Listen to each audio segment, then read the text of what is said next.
Don Rickles really hated him more than anyone else. Don Rickles was born Donald J. Rickles on May 8, 1926, in Queens, New York.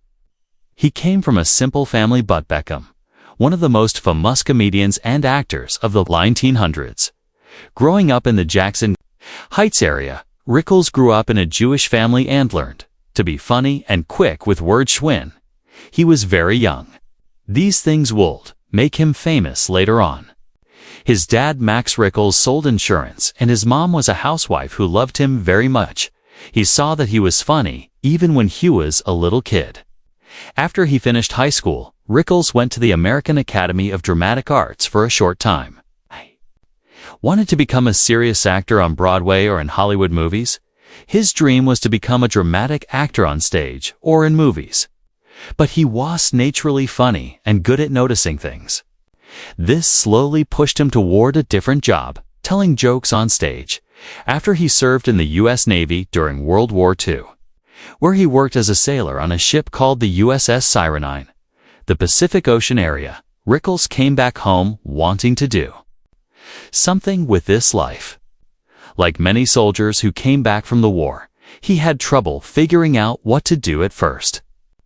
But people liked his charm and personality, so he started entertaining people. By the early 1950s, he started performing in nightclubs.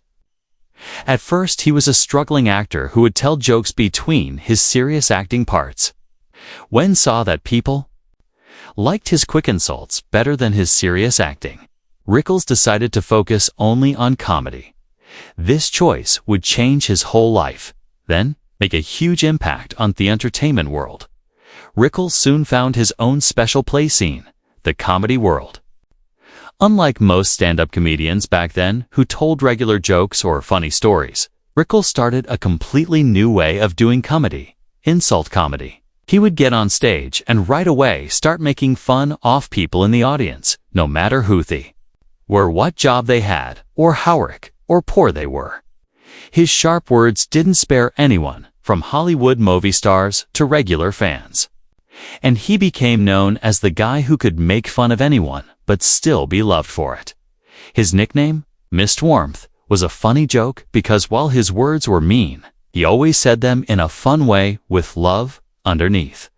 A really important moment in Rickles' early career happened when Frank Sinatra, one of the biggest stars in the world, came to see one of his shows in Miami. Instead of being respectful to Sinatra like most performers would do, Rickles boldly made fun of him from the stage, joking about how powerful and important was. Instead of getting mad, Sinatra thought it was charming and became one of Rickles' biggest supporters. He introduced him to other famous people. He helped make him part of the Hollywood light. This friendship not only made Rickles' career better, but also showed his bravery and confidence, which made his comedy impossible to resist. Soon, Rickles was a regular on The Tonight Show with Johnny Carson and variety shows like the Dean Martin Celebrity Roasts, where his super-fast insults became the best part of thieving. Even though stand-up comedy was what his career was built on, Rickles was also a good actor. He appeared in movies like Run Silent, Run Deep in 1958 with Clark Gable and Burt Lancaster, and later in funny movies like Kelly's Heroes in 1970 with Clint Eastwood. His ability to do both serious roles and funny ones showed how talented he was as a performer. In the 1970s, he starred in his own TV sitcom called CPO Sharky, where his sarcastic humor and mean comments were put into the character of a U.S. Navy chief petty officer.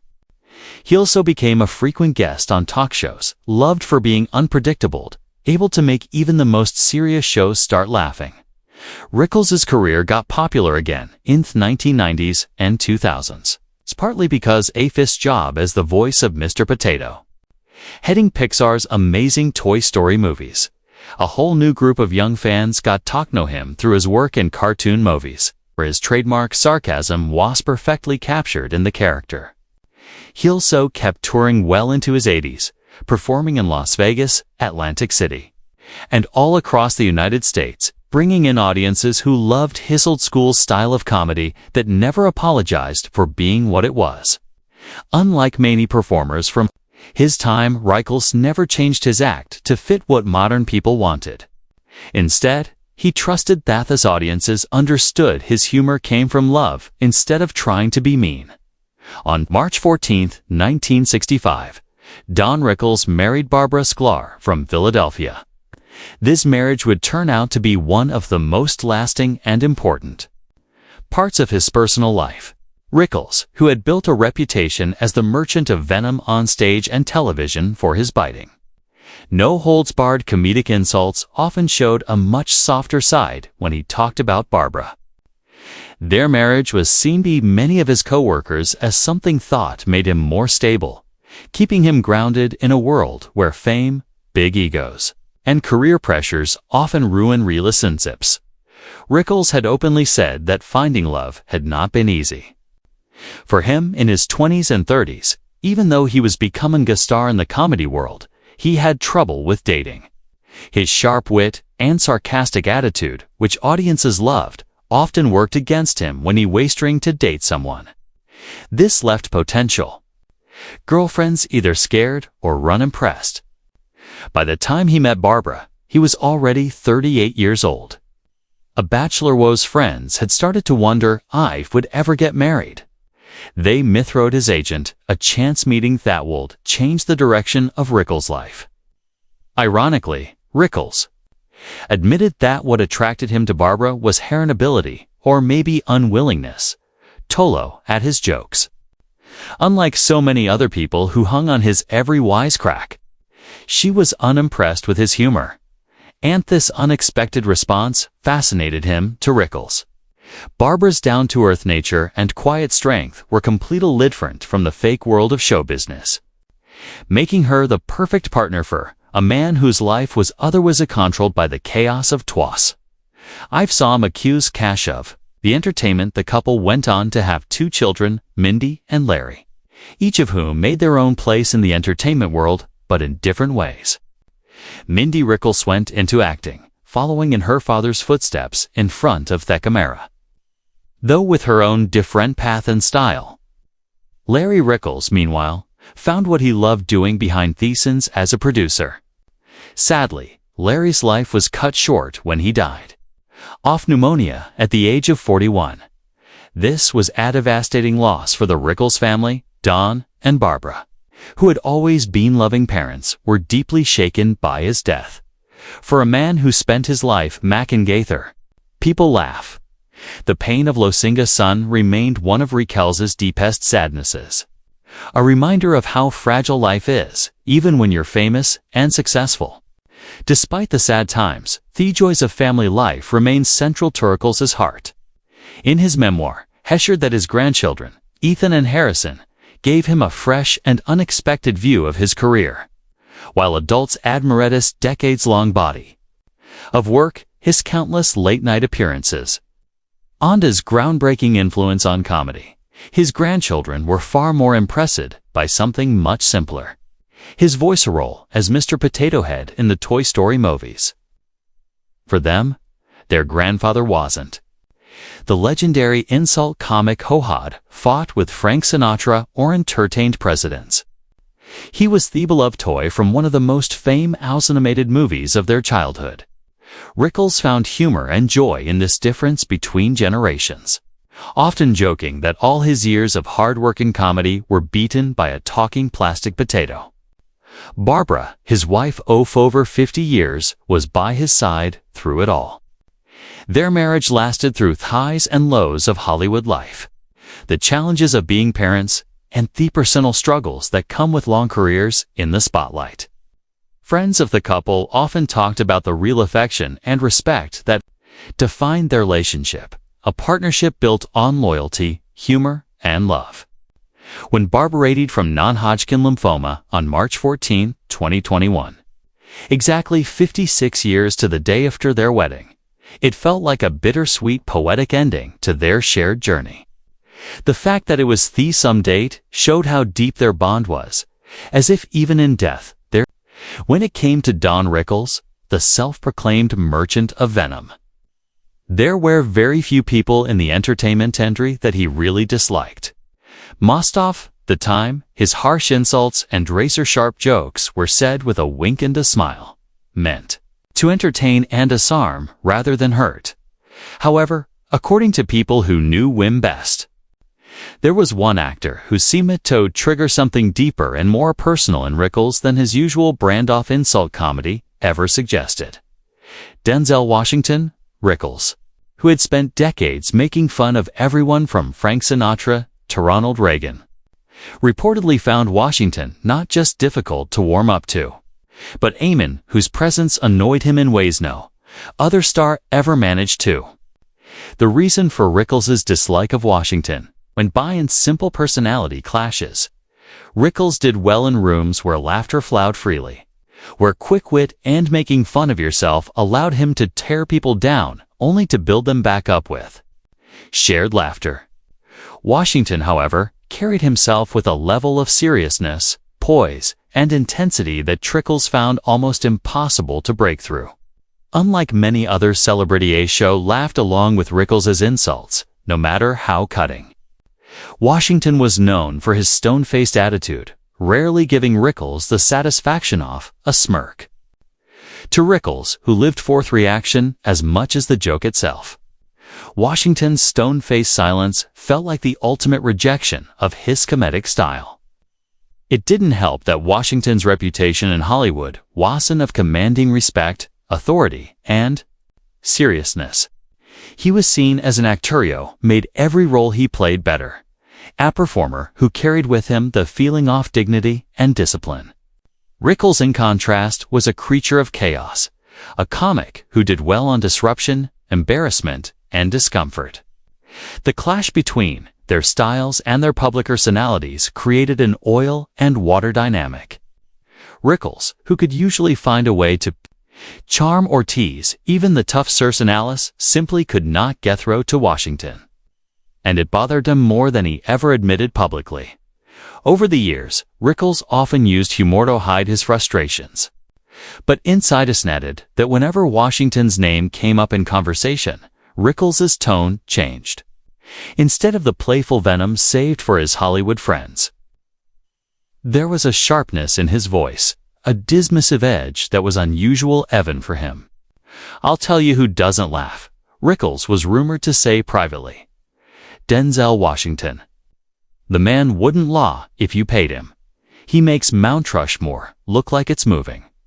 For a comic who built his entire career on making people laugh in the most unlikely situations, Washington's inability to be reached represented not just a personal annoyance, but a professional insult.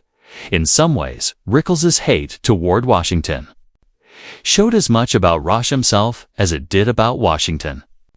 Rickles' comedy was a form of connection, a way of breaking down barriers and stripping away pretense. When Somia narcissist hit his approach, it wasn't just a rejection of his jokes. It felt like a rejection of him. And so, while Rickles could shrugged off countless hecklers, critics, or offended parties over his long career, he couldn't shrug off Washington's refusal to play along. This quiet battle of wills, Rickles' endless to draw a laugh, and Washington's cool determination to maintain his dignity, created a unique tension that left Rickles bristling whenever Washington's name was mentioned. Thus, while Don Rickles roasted presidents, celebrities, and friends with equal fierceness, there was something different about the way he thought of Denzel Washington. To Rickles, Washington represented the one mountain he could never climb, the one audience member heckled never crack. And for a man whose entire life was dedicated to laughter, that single failure stood out more sharply than any of his successes. On April 6, 2017, the entertainment world lost one of its most beloved and influential people when Don Rickles died. His home in Century City, Los Angeles at the age of 90. His death was caused by kidney failure, a condition thought had quietly made him weaker in his final days, but did not overshadow the energy and sharp wit that had defined him for so many decades. Rickles had lived a long and amazing life, one that covered an entire era of American comedy, and his death marked the end of an age-worn, quick-witted, no-holds-barred humor was delivered with a personal touch that could make audiences laugh while still feeling included in the joke.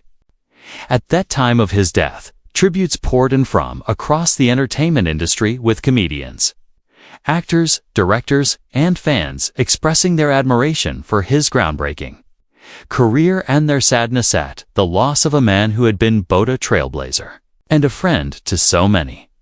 Rickles' final years had been spent surrounded by his family and the comforts of his home in Century City, a neighborhood in Los Angeles where he had lived for decades, known for its elegant scenic closeness to the heart of Hollywood. Century City was a perfect place for Rickles to call home, as it reflected both his status in the entertainment industry and his lifelong connection to the city that had been central to his career. Though he had slowed down a lot in his later years, Rickles remained active with interviews, television appearances, and voice work well into his 80s, proving that his love for performing never truly went away. Even in retirement, he was thought of as one of comedy's most lasting legends. And his sharp humor never left him, even as his health got worse. Following his death, Rickles was buried at Mount Sinai Memorial Park Cemetery in Los Angeles, a burial place known for being the final resting place of many important people in Hollywood and the Jewish community. The cemetery, located in the Hollywood Hills, serves as a peaceful memorial site where families, friends, and fans can pay their respects. Rickles' burial there placed him among fellow icons of the entertainment industry, showing his lasting role in the cultural fabric of America.